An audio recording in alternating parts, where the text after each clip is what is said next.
My name is Tom McDonough. I'm the training chief for the St. Paul Fire Department, and it's my honor to open up the ceremonies for the 2012 Recruit Academy. This is the culmination of 14 weeks of intense, comprehensive training that builds upon a 156-year proud tradition of service to the community. Please rise for the St. Paul Fire Department Color Guard as they enter to post the colors.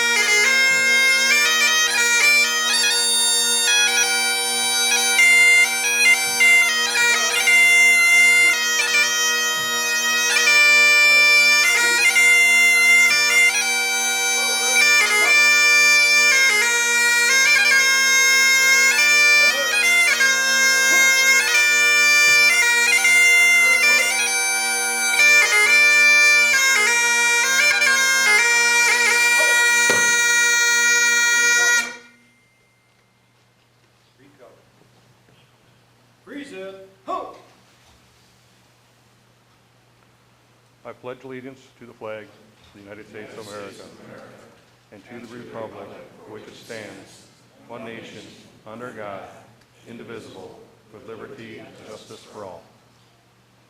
Order. Ho! Right. Hey. Forward. Ho!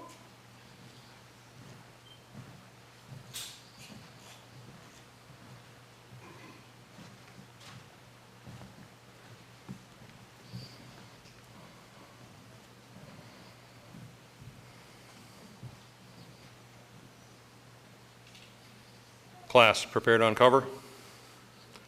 Uncover. You may all be seated. I would like to thank the members of the Color Guard for their presentation today. Fire Captain Bob Kipples, Fire Equipment Operator Ryan Christofferson, and Fire Equipment Operator Dave Georgie, along with Ben Shank, who played the bagpipes for us. And I'd also like to thank the staff of the Paul and Sheila Wellstone Center for the use of their facility today. At this time, I'd like to welcome Father Dan Conlon to offer an invocation.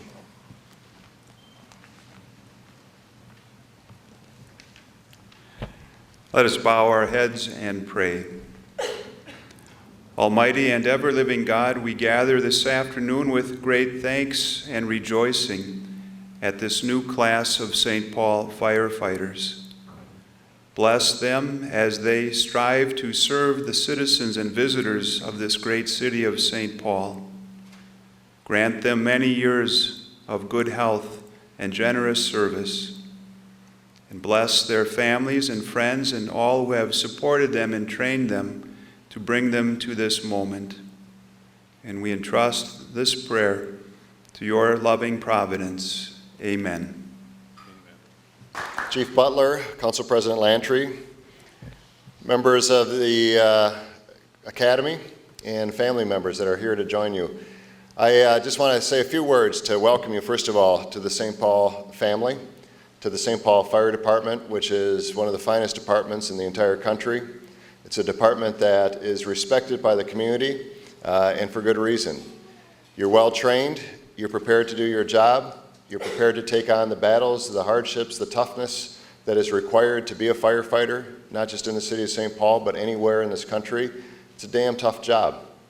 But these last many weeks have tested you. I know you've had to do things that you never thought you were going to be able to do. You probably got tired, you probably were worn down. You probably at times questioned whether you made the right decision, but at the end of the day, you made it through the academy, you graduated, and now you're going to be part of the St. Paul Fire Department. And that's a pretty high honor. You're selected because of your capabilities, but you're tested to make sure that we made the right decision when we agreed to have you come into the academy in the first place. It's a great department because we are part of a family. It's a great department because it's a great city. It's a city that cares about its public servants, those that are willing to risk their lives, those that are willing to run into a building when others are running out of it. That suggests that maybe you're a little nuts, that you're willing to do that. But thank God for people like you. Thank God that you're willing to do that. Thank God you're willing to risk your lives. And we've seen that over the last year in particular. There have been several situations where where our members of our department have gone into a situation, and but for their quick response, but for their training, but for their willingness to sacrifice and risk themselves, others might have died. Some of those were civilians, and some of those were other members of the department. I'm so proud to read the stories, and the chief has recently commended several members of the department for their heroic actions over the last few months and last year. But the fact of the matter is, you get there because you have a commitment, you have a loyalty, but you've also had the training that's necessary. You know what to do. There are a lot of long days ahead of you. There are a lot of tough situations, but I know you're capable of it. I know you're capable of meeting any challenge that we have. We are a city that values its department. We continue to invest in our department, even though the budget is difficult, the times are tough, but we know that a city that doesn't prioritize public safety is a city that's putting its priorities in the wrong place. Each one of you represents a commitment on the part of the City of St. Paul to better the department, to continue to improve the department in every way that we can, and to have top recruits and top talent. People that we know are going to meet the call of duty, people that we know are going to meet the task in front of them. Congratulations on getting through this stage, and welcome to the City of St. Paul. Welcome to your new family. Don't forget your old family. They'd be kind of mad at us. But there's going to be a lot of times that you won't be able to be at events because you're on duty. There are a lot of things that you might not get a chance to do, and your other families get strained. Your real families matter more than the St. Paul family. Don't ever forget about them. Embrace this new job. Embrace this new position. Congratulations. We welcome you to the City of St. Paul. We know you're going to do a great job. Thank you. Good afternoon. You know, we gathered today at this auditorium, and we have special guest speakers like the mayor, certainly Father Conlon, the chief. We put it on TV. I know that Senator Klobuchar was supposed to be here if it weren't for the floods in Duluth. We even have cake. It's a really big deal. We make an event out of this because we want to celebrate today. The reason for that is because what you're doing is a really big deal. And we're going to take time to make sure that everyone understands that tomorrow you will be graduated and will be part of protecting over 280,000 people. It's a really big job, and we know that we have trained you well. The mayor said it, I'm sure the chief will say it, we say it all the time, you are the best of the best. And in many respects, that's true. You had to be almost perfect to get to today. That's quite an accomplishment. But I was lucky enough to be asked to be part of a deployment committee that the mayor put together, and per usual, I learned a lot more about the fire department during that process. And one of the things that I learned is that when we say the St. Paul Fire Department is the best of the best, it isn't just a phrase. We can actually back it up. That you are used as a trial ground for new medical innovations, for new things that will help protect the citizens of St. Paul that can be used around the country. That's a really big deal for us. And I will tell you that, and I had the privilege in January of being named an honorary firefighter by Local 21. And I called up my mom. My grandfather, her father, was a St. Paul firefighter, and I knew that it would be a big deal to her, so I called her and I said, Mom, I'm going to be an honorary firefighter. And she said, oh, welcome to the family. I am as well. She was made an honorary firefighter over 20 years ago for the work she did at the state legislature for the state of Minnesota. Over 20 years later, she's still proud of that accomplishment. And long after I'm out of public service, when I store away all the plaques and whatnot, I know that one of my most treasured items will be that fire hat that declares that I'm an honorary firefighter. For you, you get to go forward from now on with that title in permanence. We know that you'll do a great job, and we look forward to the hard work that you're going to be doing. So on behalf of my colleagues on the St. Paul City Council, I want to congratulate you and hope that you have a long, safe, healthy, and happy career with the city. Thank you. Good afternoon, ladies and gentlemen. Welcome to the graduation ceremony. On behalf of the men and women of the St. Paul Fire Department, we congratulate the class of 2012 and share in the joy and happiness that you're feeling today. And well, you should be happy and proud. You survived an arduous journey through a selection process. You lingered for almost a year and a half on the waiting list. You went through an arduous and demanding 14-week training academy, and you're here today, apparently ready to take the oath and get promoted from citizen to public servant, from firefighter recruit to firefighter. You also, as the mayor pointed out, are joining a strong, proud family legacy that goes back over 156 years. So, what kind of family are you joining today? You must feel like the boyfriend that's meeting the family, the rest of the family, for the first time. I'd like to tell you a story that I think is pertinent to today's graduation for a couple of reasons. First, the story was my introduction to the type of family that you're going to join. This event happened shortly after I became fire chief. It also has some great lessons for attitudes and actions of new firefighters. And it happened on this day 4 years ago. So it's pertinent. It was a Sunday. St. Paul Fire Department was asked to send a search and rescue team up to northern Wisconsin to search for a man named Keith Kennedy.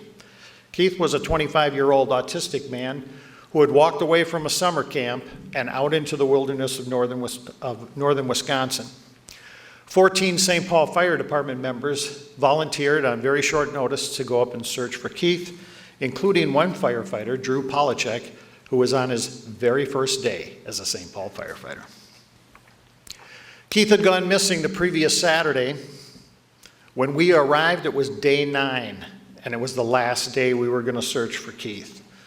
The news was grim. They ushered us into the command post. They had briefed the family on the day's activities, and then they ushered them out of the command post so they could brief us in private. They told us that hundreds of people, Boy Scouts, Girl Scouts, military, conservation officers, sheriff patrol, had searched every possible area for miles around this camp for the last week. They searched on foot, horseback, ATV, helicopters. They brought in search dogs. They had infrared equipment from helicopters they used. They dropped sound detectors to see if they could hear motion out in the woods. They didn't find anything. They found not a shred of clothing, not a sock, not a jacket. They found nothing. Unbeknownst to the families, the authorities had switched from search dogs to cadaver dogs. They had nearly a dozen hits out in the woods in 5 different places where the dogs had hit that morning. Scouts had seen bears in the area, and they assumed now that we were not looking for a missing man. We were not searching for a body. We were looking for body parts. So imagine my surprise then when St. Paul Fire Captain Rick Zeck informed the mother right after this briefing, "I'm not here to look for your son. I'm here to find your son, and we're going to bring him back to you." I thought, my God, these St. Paul firefighters must have big, giant brass, bravado, if you know what I mean. My field notes I took that day capture the flavor of the search. Searched 3 hours in the morning, nothing found. Searched 3 more hours in the afternoon where 2 cadaver dogs got 5 hits each, nothing found. Very rough country, ticks, bugs, skunks, bear, deer, torrential rain. We searched through fields, woods, poison ivy, and poison sumac stands and found not a trace of any human. We found bones, but they turned out to be a deer from a previous hunter's kill or maybe a large predator. At 6:15 in the evening, the sunshine was finally slanting through the clouds and it was time to go home. The sheriff said he was ready to call off the search. There was one small patch that they hadn't searched yet. It was a tangled area along the river in a sumac patch. They hadn't gone in there yet because they said it was too dense for the bear, the deer, or any human to go into. But it was the only place we hadn't searched. Some searchers left from the command post right then. About 40 of us, mainly firefighters from Maple Grove and St. Paul, stayed. We echoed Captain Zeck's words. Our goal of finding Keith wasn't done yet, and neither were we. And that's how it came to be on the last day of the search and the last pattern of the search, on the very last sweep of the last day in the corner of this search area. St. Paul Fire Captain Jim Catronio, St. Paul firefighter Gary Ruiz found Keith sitting out in the middle of the woods, bug-bitten, dehydrated, buck-naked, confused, and alive. We carried Keith for over a mile through the woods, about 40 of us, to a grassy landing zone where a medevac helicopter landed to make a pickup. When the doors of the helicopter opened, out jumped St. Paul firefighter Joe Von Palmieri. He's an off-duty paramedic working as a flight medic. I thought to myself, my God, these St. Paul firefighters are everywhere. Joe Von and his crew took Keith on a very fast ride and a 7-day stay in intensive care at the North Memorial Hospital. I will never forget that day for as long as I live, and I'll never forget the lessons I learned about our St. Paul Fire family that day. The first lesson I'll share with you, never lose sight of the real picture, the real reason we're here, not to look, but to find. We don't just search, we search and rescue. We're not here just to fight fires. We're here to protect the citizens from fear and harm in all of its different various forms. My advice to you, class, as you graduate, never let the daily minutia or the operation at hand deter you from your greater goal, that big picture of how you and your company and this department fit into a bigger picture of serving the public, the citizens of St. Paul, and helping to keep people safe from harm. Another lesson I learned that day about our fire family in northern Wisconsin, never doubt the tenacity of human life. Who would have believed that a young man who wasn't even able to dress himself could survive in the wilderness for 8 days and 8 nights with no supplies of any kind? I urge you never to give up hope in your searches or when you're treating a medical patient. Life is precious, treat it as such. Life is also tenacious, so be yourselves in your willingness to care for it. A third lesson is related, never give up. On yourself, on your coworkers, on this department, or the victims that you're helping. We were Keith's last hope, called in when others had failed and when many had turned back. We found him out of pure dumb luck, perhaps. I'd say divine intervention.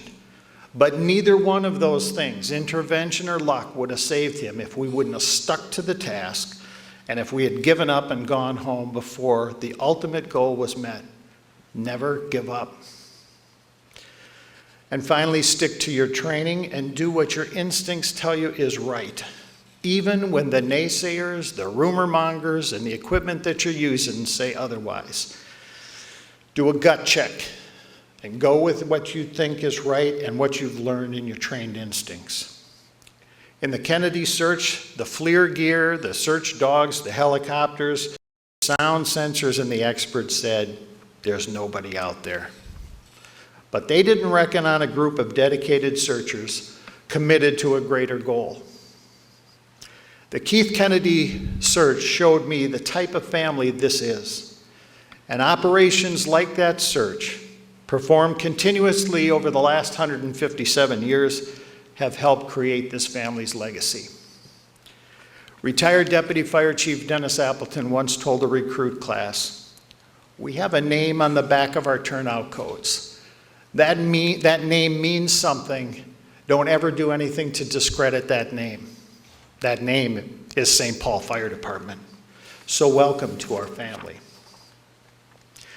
This afternoon, I'll send you out an email that contains 6 standing orders. I usually read them to the class at graduation for obviously length reasons. I won't today.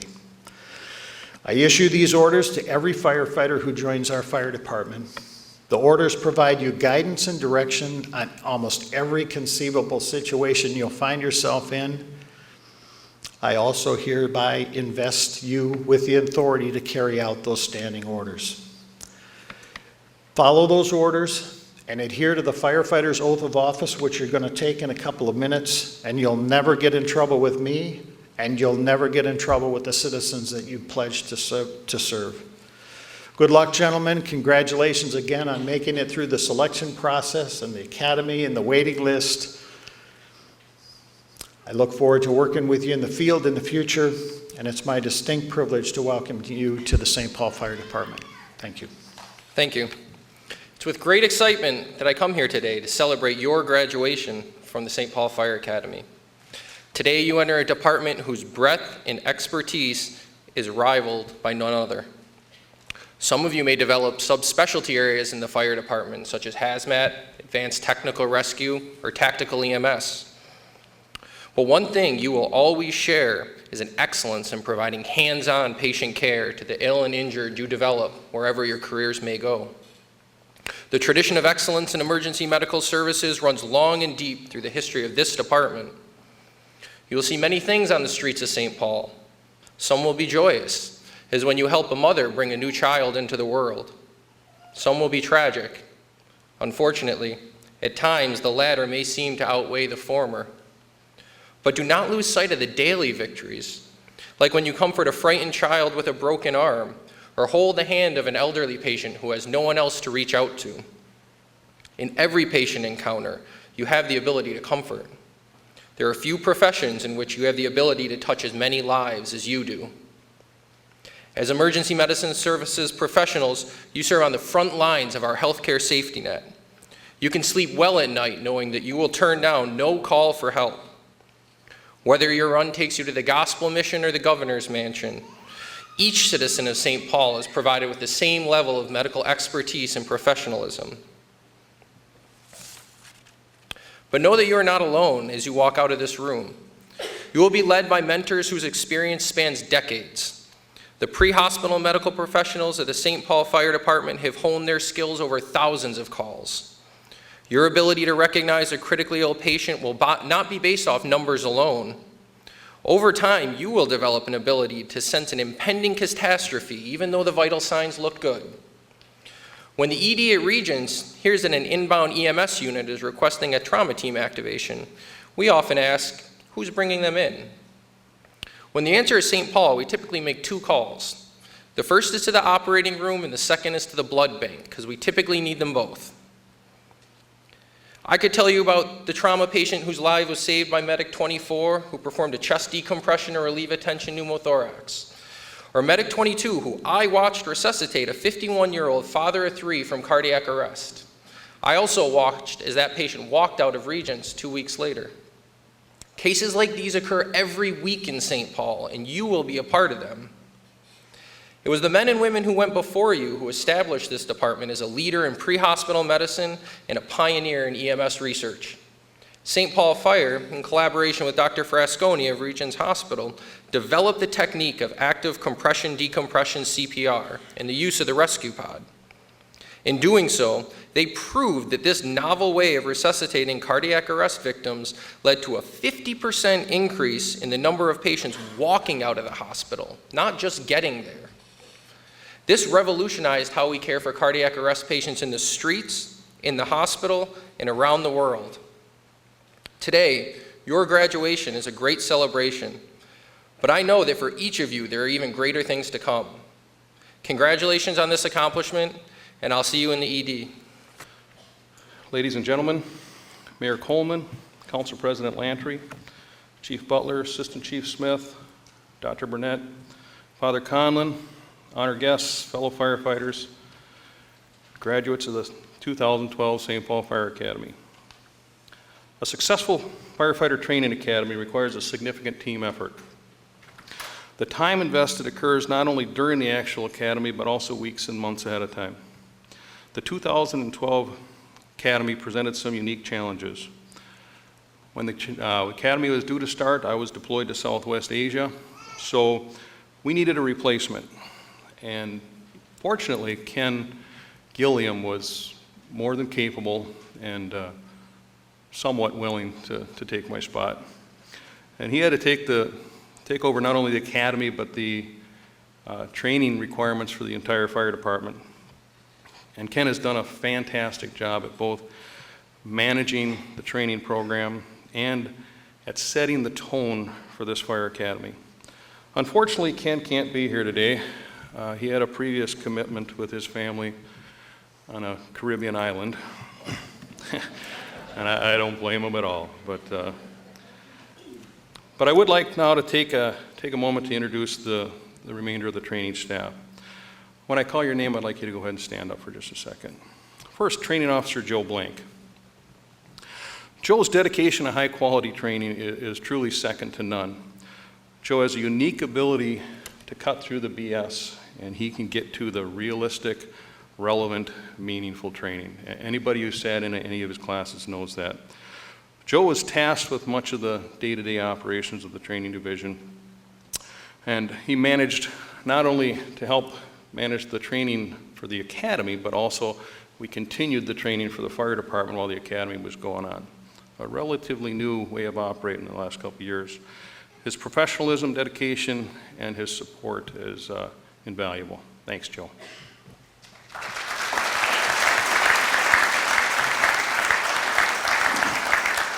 Training Captain Dan Hendrix. Dan's high professional standards and his military background were a core component of this academy. He's responsible for the overall management of the recruits' physical training program.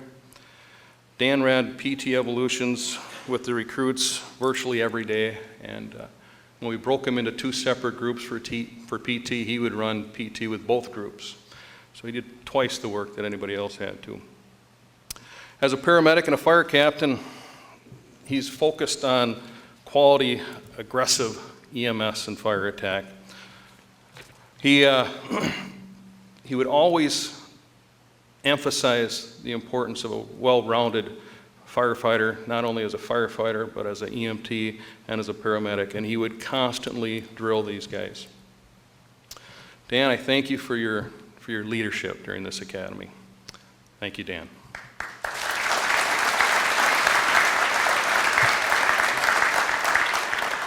Training Officer Denny Hall. Denny came to us off the street as a firefighter, kind of a unique situation. The last academy, Denny was out at training on light duty, which is pretty routine for our department. But unlike most people's approach to light duty, Denny just took off and ran with it. And he got instantly involved with the academy that was going on at the time. And he did such a fine job that once he went back on the street, we asked him to return back on special duty to work with the next academy. And that you can't say for a lot of folks. But he brought many, many years of firefighting and EMS experience to this academy. And as a firefighter, you could tell he was an ear that they could feel welcome to talk to. So thank you, Denny.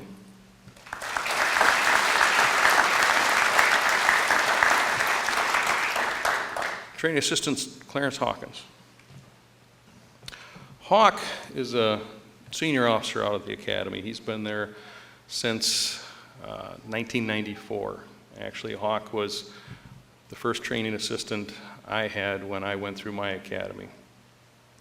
Hawk is known for his wealth of knowledge in the fire service, and especially with what's going on at St. Paul. He knows every widget, he knows every gadget, he knows where everything is, he knows where everything was at one time. But almost every St. Paul firefighter has experienced Hawk at one time or another. I think you could safely say there's nobody on our department that has touched and trained so many people over his career. Thank you, Hawk.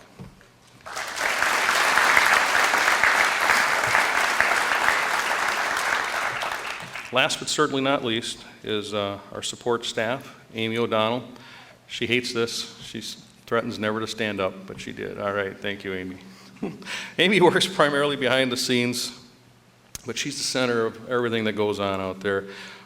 She's instrumental at making sure all the I's are dotted and T's are crossed. Matter of fact, she begins the academy. She helps with the recruit manual all the way up to the very end. Matter of fact, this entire ceremony you see today was coordinated by Amy. So always there for anything we need at any time. Thank you very much, Amy.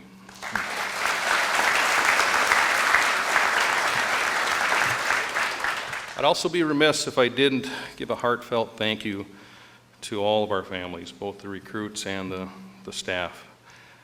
You had to deal with us, and you've had to deal with the recruits with some very long days and some very focused needs. So they tend to, the recruits have to study at night. They have to recover from Captain Hendrix PTs. So I completely understand that they might not have been a whole lot of help when they came home in the evening. But for all the families, thank you very much.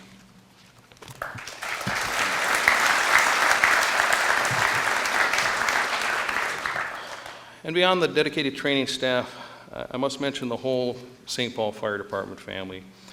This is a real group effort, from Chief Butler and Chief Smith, who have given more support to training than any chief I've ever seen before. John Swanson, Steve Zachard, Terry Haltner, Josette Bradley, Denise Harris, Jill Lacoste, Sherry Huffman, Paul Peterson, Elizabeth Larkin, and the rest of the administrative team. I thank you all for your unending support during this academy.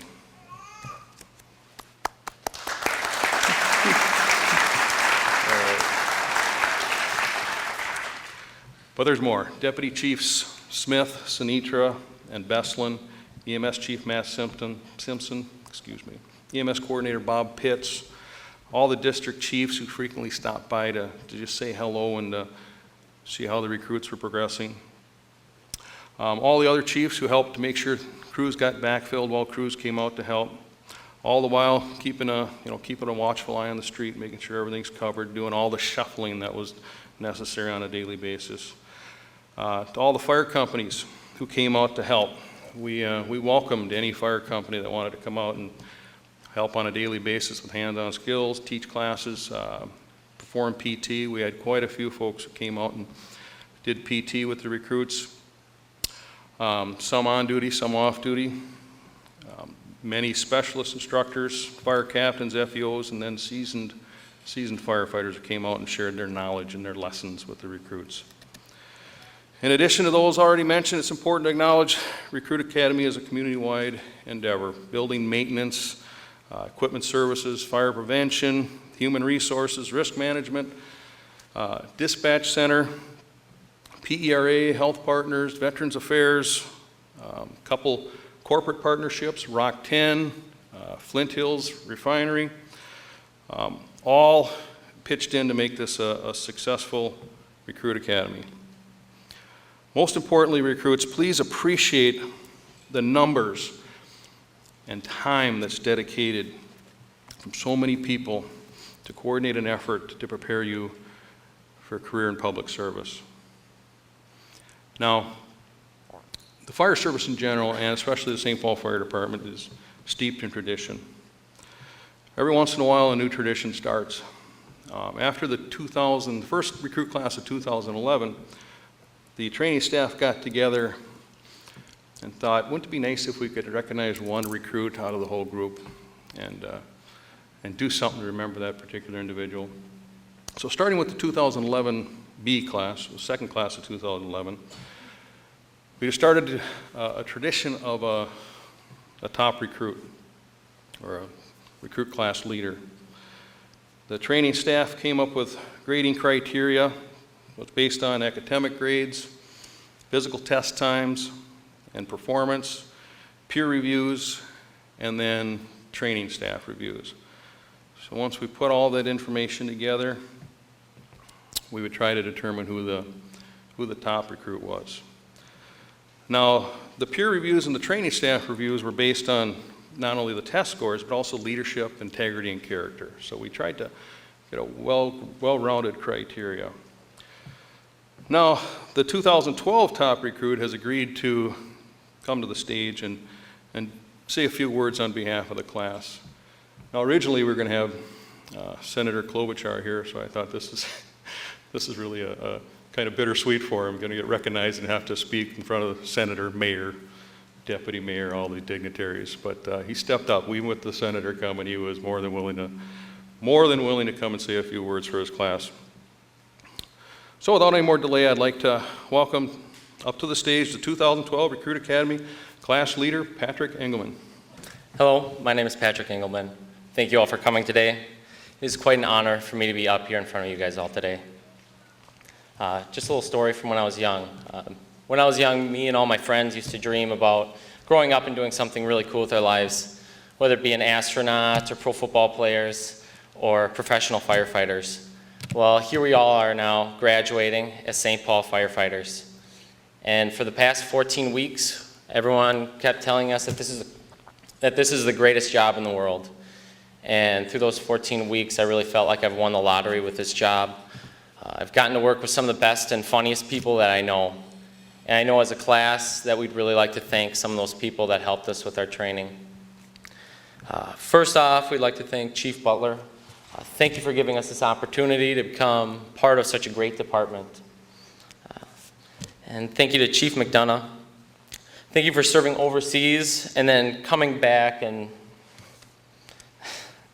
being so dedicated to this academy.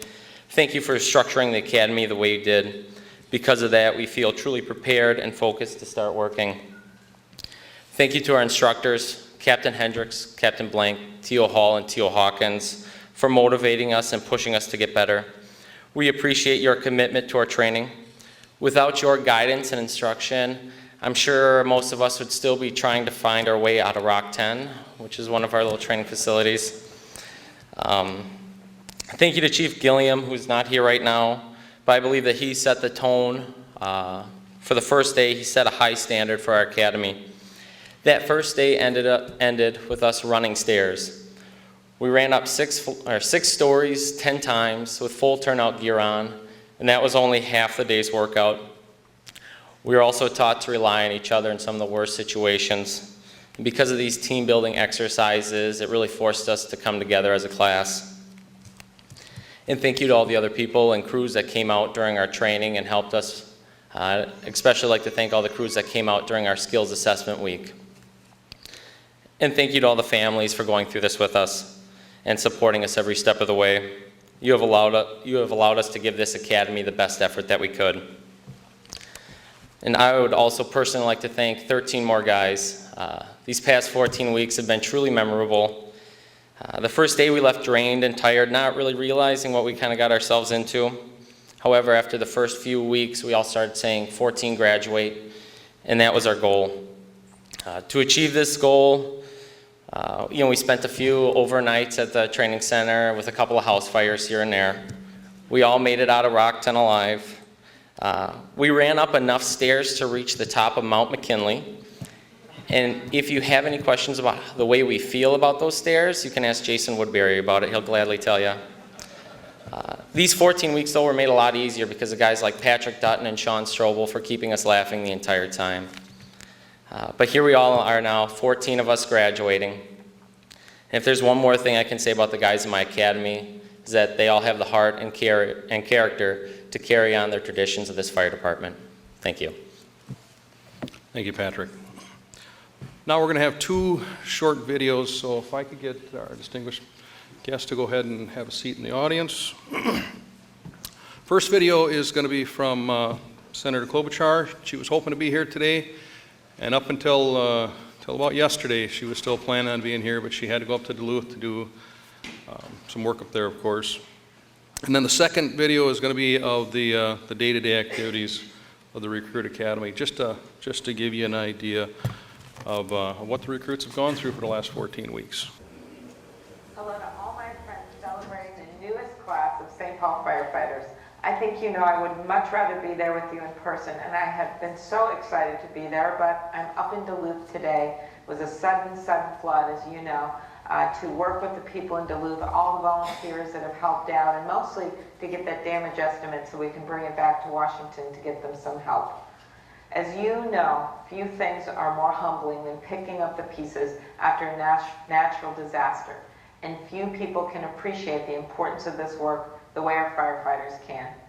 In times of crisis, whether it's floods or fires or tornadoes, our first responders don't run away from the disaster. It is their job to bravely run toward it.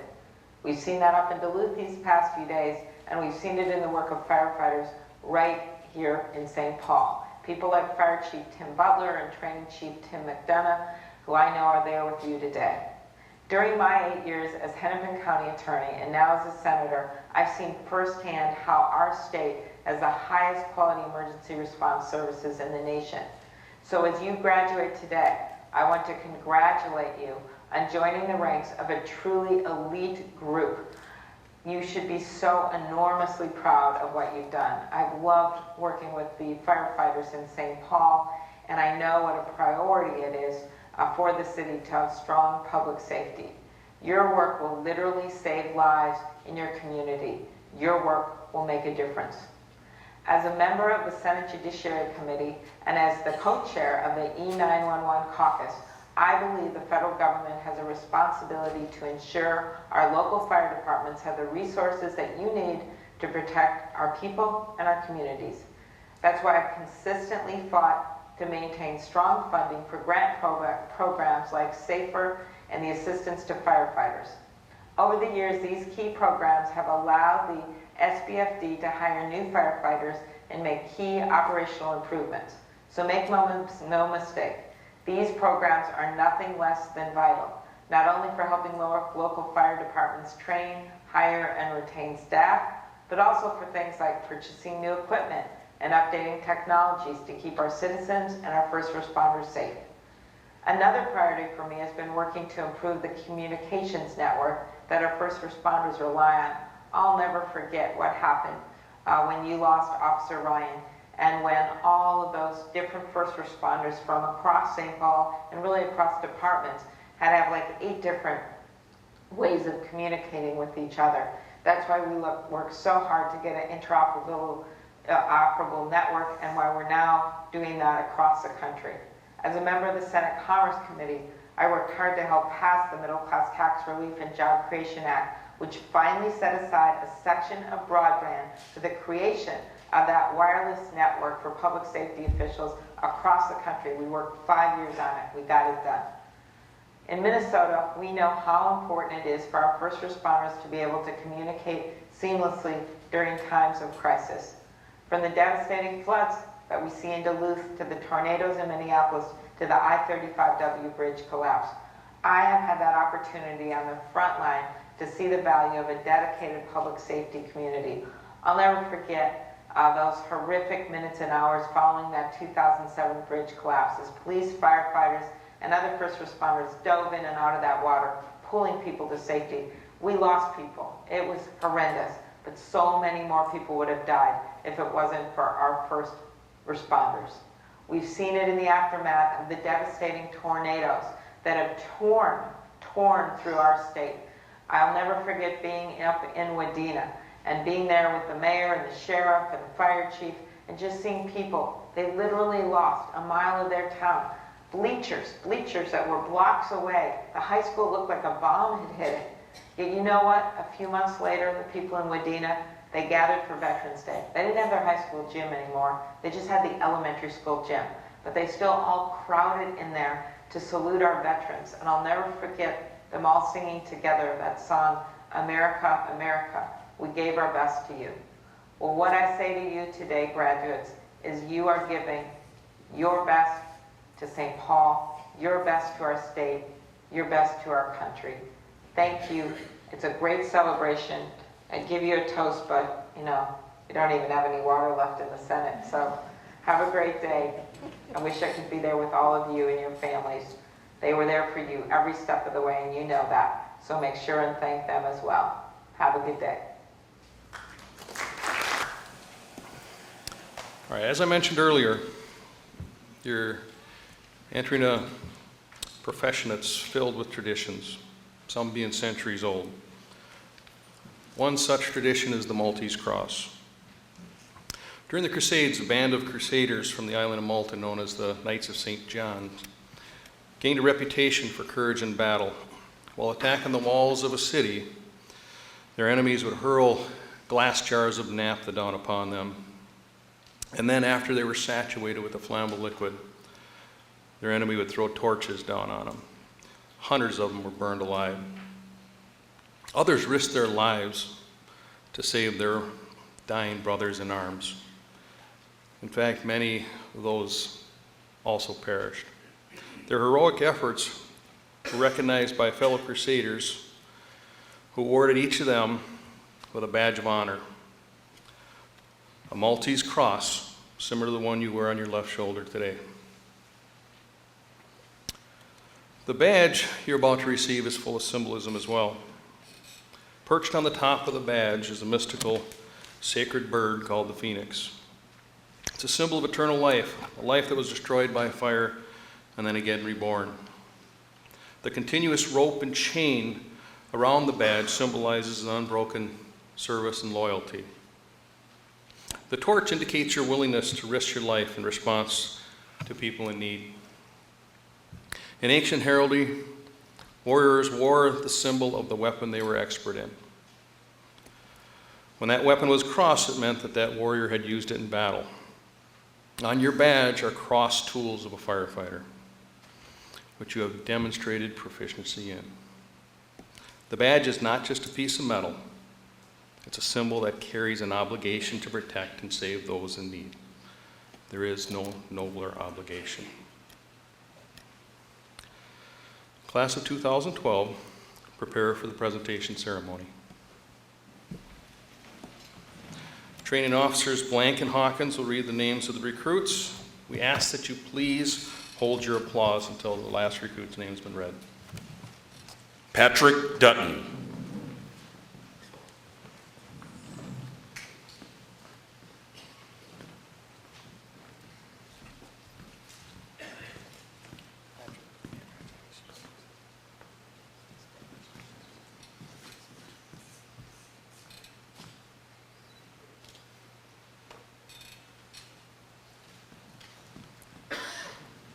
Patrick Engelmann.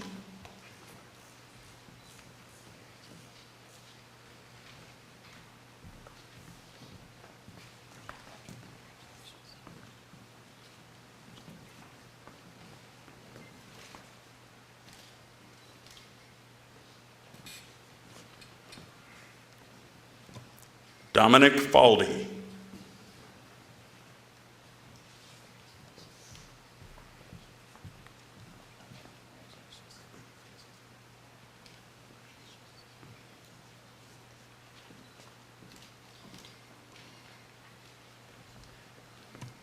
Justin Grappoli.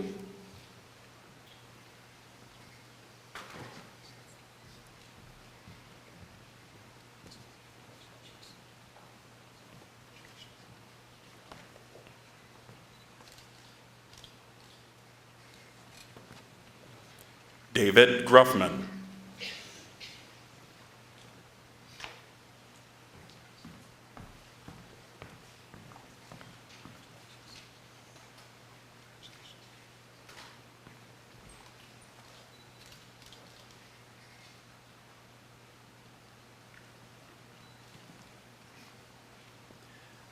Jonathan Hafner.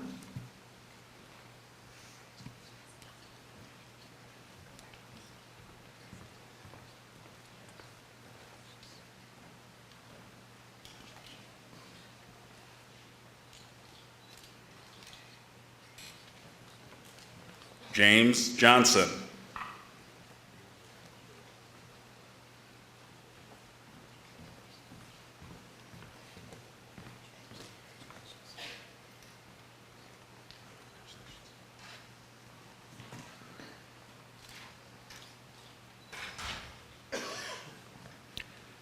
Timothy Nelson.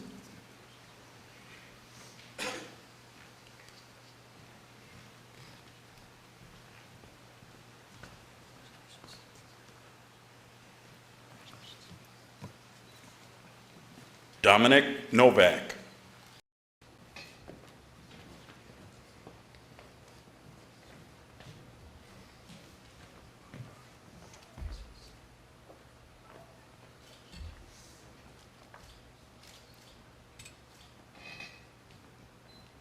Christopher Richardson.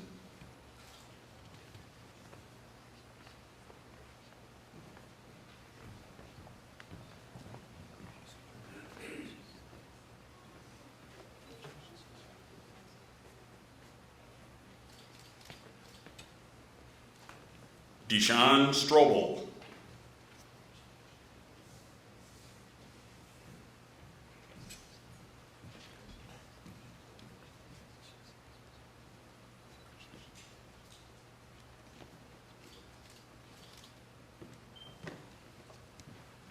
Lucas Swoboda.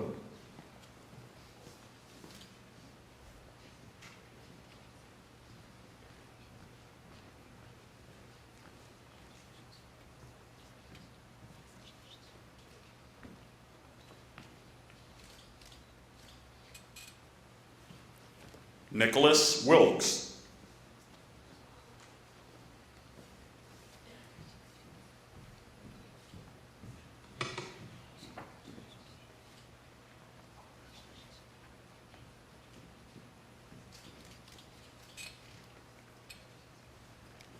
Jason Woodbury.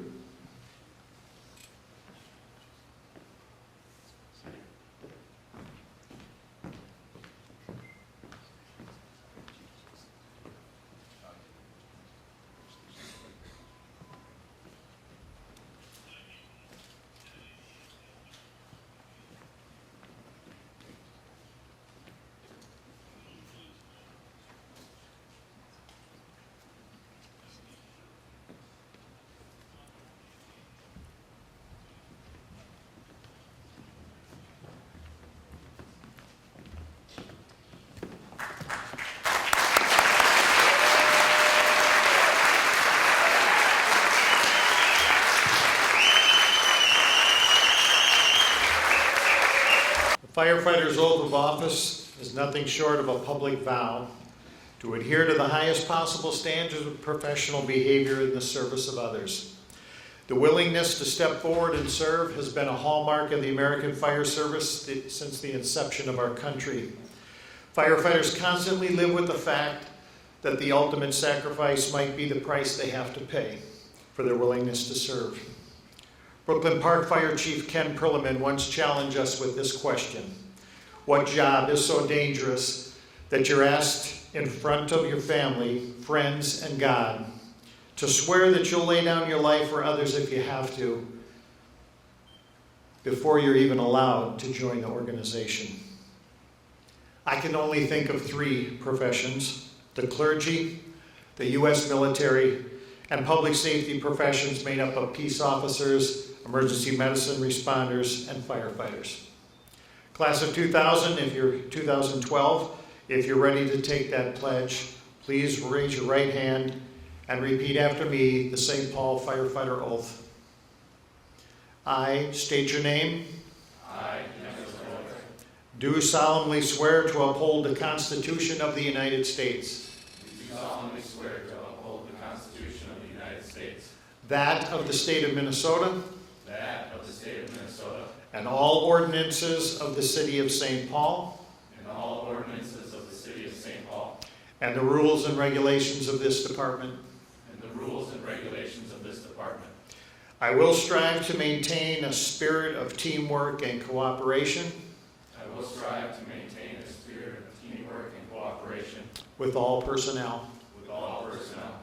I will seek to give only the highest example I will seek to give only the highest example of honesty, integrity, and good citizenship. of honesty, integrity, and good citizenship.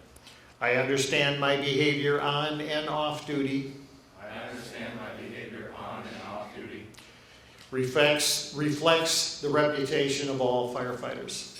reflects the reputation of all firefighters. I will at all times uphold the highest standard I will at all times uphold the highest standard of a professional firefighter of a professional firefighter and the proud traditions of the St. Paul Fire Department. and the proud traditions of the St. Paul Fire Department. Thank you, gentlemen. Ladies and gentlemen, the firefighter class of 2012.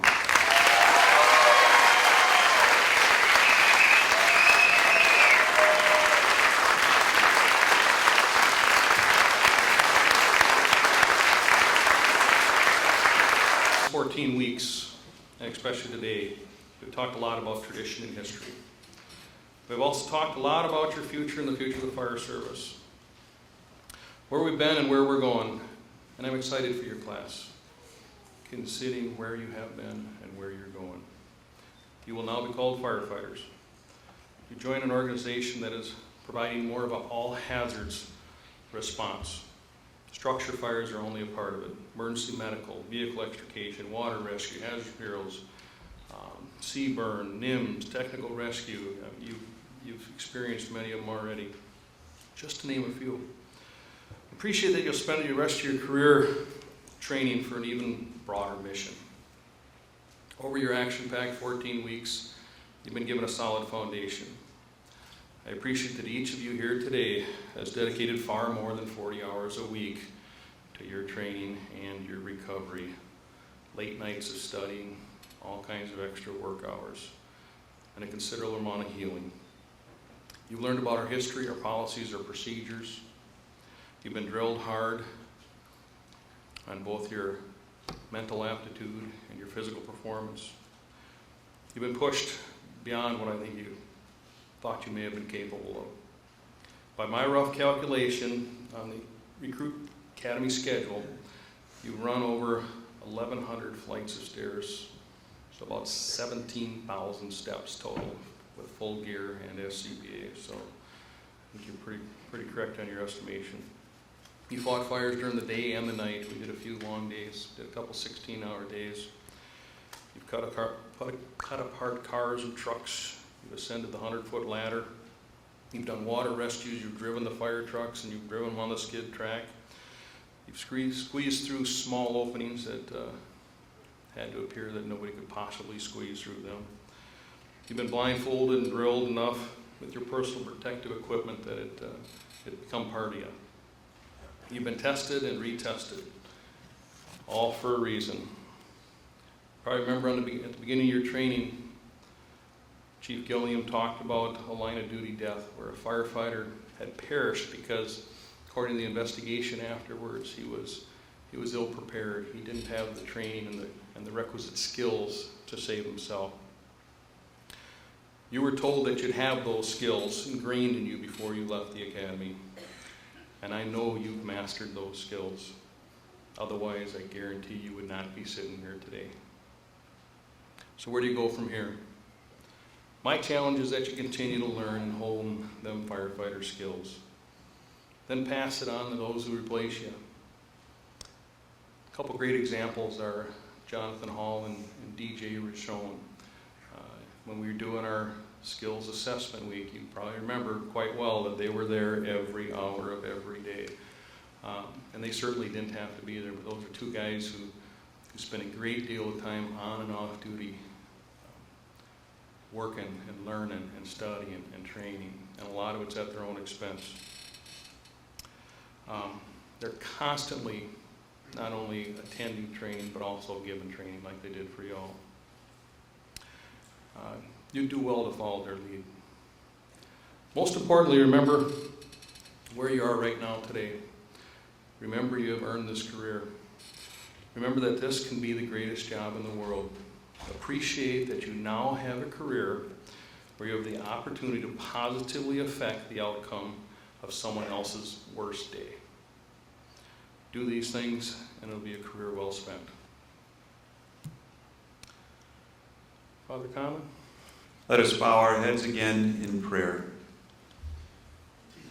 Almighty God, we entrust to you today this new class of St. Paul firefighters. May the joy of this day be the cornerstone of their career, so that in all of the difficulties and challenges and setbacks that they will face, they may remember the joy of this day and the freshness of their new beginning, and of the love and support of so many people behind them. Bless them and their families. Bless those who will follow them one day in serving this great city of St. Paul. Amen. One more time, I'd like to present to you the newest St. Paul firefighters.